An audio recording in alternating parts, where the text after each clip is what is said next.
Did you get with someone who is not grateful because they were needy?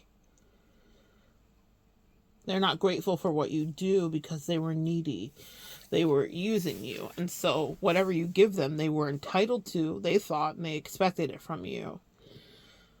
Doesn't matter which sex you are or what you're attracted to.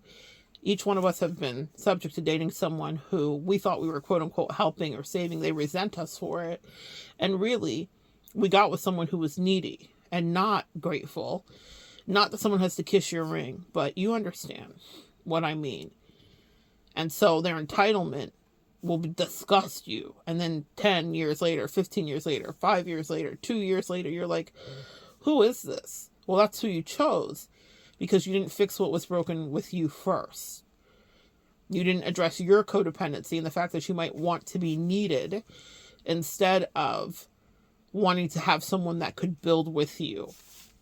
Listen, I'm guilty of dating many Build-A-Bears because I know how to build a bear with my dumb ass. I know how to sew the stitches and I know how to put the stuffing inside it. I know just where to place the heart. And then I get frustrated when that bear is falling apart, not because my craftsmanship wasn't good, but because they're pulling the string against me instead of with me like they should. Unraveling themselves as we go. Because they never wanted to know or never wanted to learn how to sew themselves. They just wanted to be put together and they expected you to do it. I came to the bear factory so that you could make me hop to it. And then you're upset because you don't have a companion or a partner. You have someone who's an adversary and a competitor who's breaking down everything you build and who's resisting you at every turn. And then you start romanticizing it and singing songs like, I wish I knew you wanted me. They didn't want you. They wanted to feed their need. They didn't love you. They didn't appreciate you. They were filled with greed. They were great, ungrateful ingrates. Ingratitude was their actual disposition. And you were codependent and open. So they filled the position. That's a download in a word. Inspired by something I've heard, but accurate, I would say. Doesn't matter which sex again was at play. If you haven't healed yourself, someone has tried to allow you to love them, allow you. It's an operative word there in that exact way, where they're really not allowing it all, but they expect you to fix everything. A lot of men, I notice, fall subject to this, where they'll pick the damsel in distress over the actual empress, over the person that's actually put themselves together, knows how to build a home, a house, a life, a career, whatever. And they'll pick the damsel in distress that's broken because they get to lead her. She needs them. But that simpering becomes annoying and also uncomfortable because she is quick to destroy them too.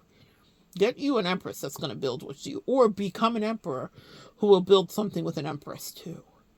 But people that are needy will never be grateful for you because they just expect someone else to come along and fix the broken places that you wouldn't do, because they never intend to work on themselves, integrate their shadow, deal with their mental health, and do some of the things you had to do to even be of service to them. And they take for granted what you offered them and then say, run it back again.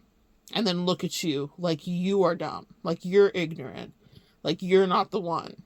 You didn't choose well. That's to be fair.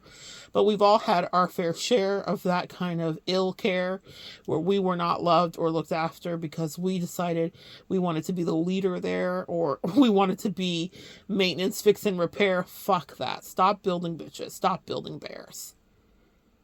Stop putting in stitches where they didn't want one there.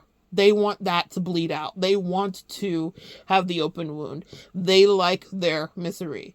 They love their it's not interdependency. They like their codependency.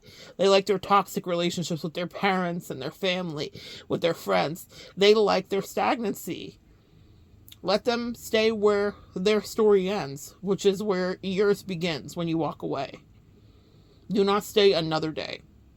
Or reflect back on when you did stay extra days and what it cost you. Because instead of building your empire, you were dealing with someone who was untrue, who was not willing to work with you, who was uncooperative, and who was actually an agent of chaos dispatched in to dismantle you. Stop building bears. Stop building bitches. Stop giving out unasked for healing stitches. They do not appreciate it. So good sharing energy with you. Come back and join me next time, guys. We'll continue to evolve together.